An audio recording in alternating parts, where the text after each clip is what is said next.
So we can move on now with the panel. Thank you, Mr. Sokol. I move forward. Yes, the next speaker, it's my pleasure to introduce you, Valentina Barbuto. We have just heard the overview of the parliamentary work. Now we turn to the European Commission.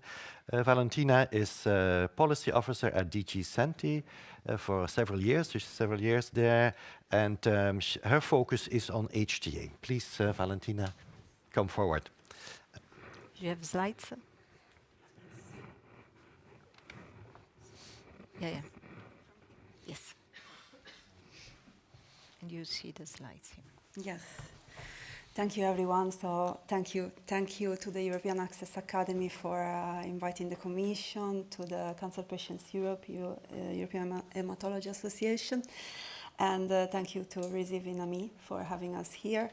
Well, I have already been introduced, so I don't have to say anything else, just to explain that I work within the Director General for Health and Food Safety of the European Commission, where we have now an health technology assessment unit that is tasked with the implementation of the regulation on health technology assessment. So I want to start with a positive note to congratulate each and every one of us for making it to 1 year of the HTA regulation.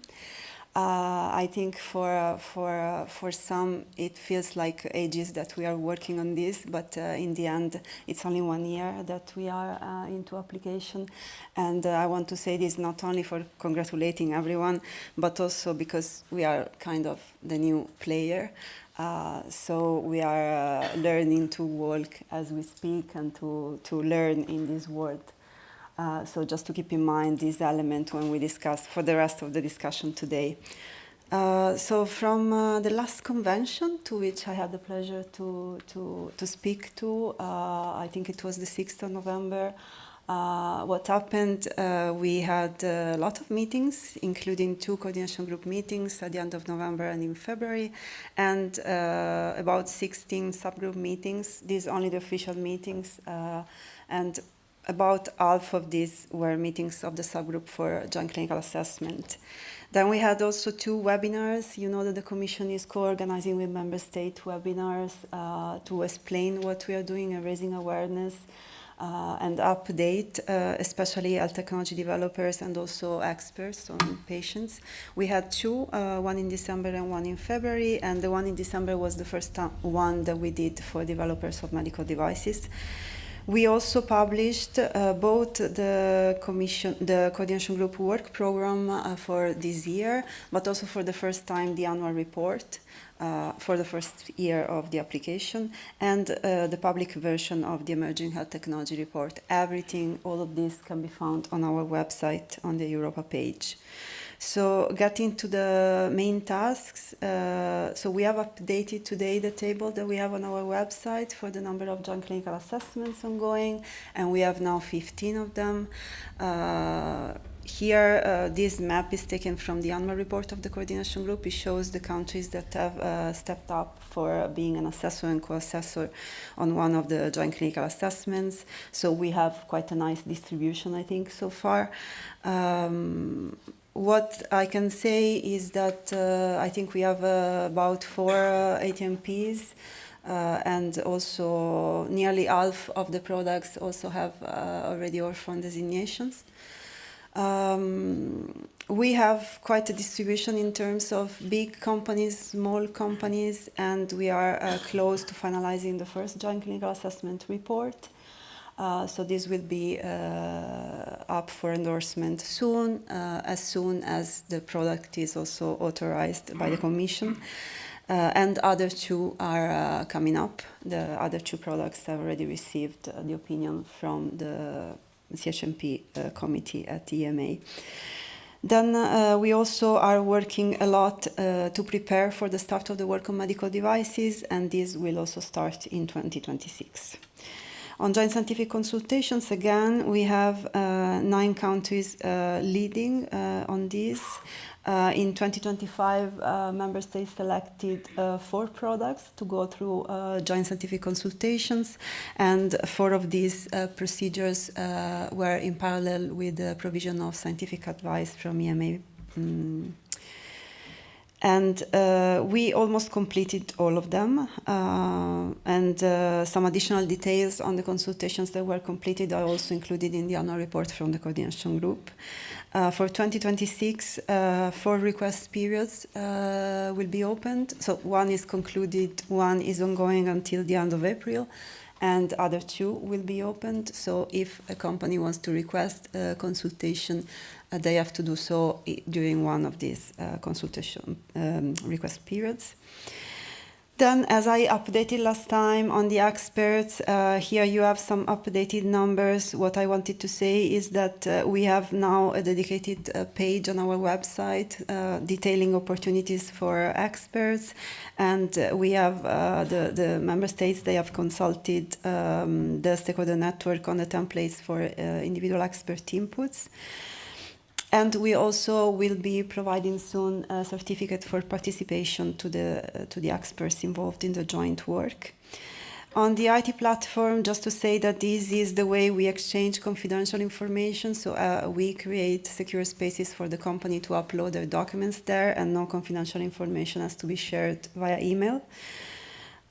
We have a dedicated website. This will be revamped soon. So for the moment, we have a table where you'll find the ongoing, discontinued and completed joint clinical assessment. There is only one discontinued one because it was withdrawn by the developer, but on the regulatory side. But there is no completed joint clinical assessment yet, but this table will be updated once it is, and then we will update the page for joint clinical assessment, where you will find also the published reports.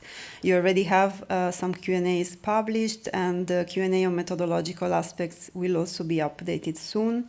We have a webinar upcoming next week on the 24th of April, so all the information is on our website, and we are working on a page for health technology developers currently. On the evaluation, just 2 things I wanted to say.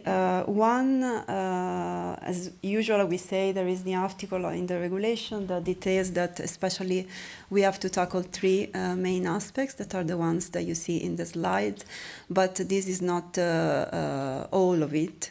So we can actually interpret, in addition to this, what needs to be evaluated, and the scope will also depend on the type of data that we can collect by the time that we have to submit the report. And just to say that whether there will be a proposal to update the regulation depends on the evidence that will be analyzed in the report.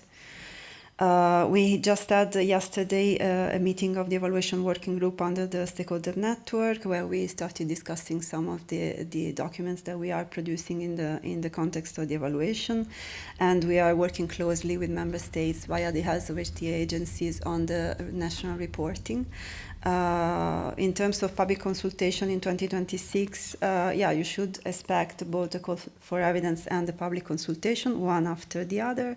And we are also organizing some reality checks on the regulation. This will be a type of targeted consultation in the form of a workshop that will take place a bit towards the end of this year and mid next year. And just to close, of course, we are really focusing now on the steps, on the procedural steps, and the tasks that we have at hand for the first joint clinical assessments, and also how member states are gonna use the reports. And a point that I wanted to make from last time discussion is that we can integrate short-term learnings if they are related, for example, to operational issues. So there is not really the need to wait for the evaluation. On the other hand, we are just now doing the first procedures, and if these learnings are related to something that is very fixed, like an implementing act and so on, then we will have to wait. We work closely with the European Medicines Agency because we have to develop the interface. We have done a lot, but a lot will need to be done. And seeing the developers that we have had so far, also through the webinars and maybe some other actions, we'll need to reach out, especially to SMEs and manufacturers of medical devices, to raise awareness on all the aspects related to the regulation. Thank you very much. Thank you, Valentina. Now, if you can... Thank you so much. Thank you so much. Antonella, I think we will take the questions at the end. But you can sit there Okay. so that we'll have the panel discussion at the end. Okay. Okay, so thanks, Valentina. I mean, it was a very thorough presentation of what has happened and where we are going with the HTA.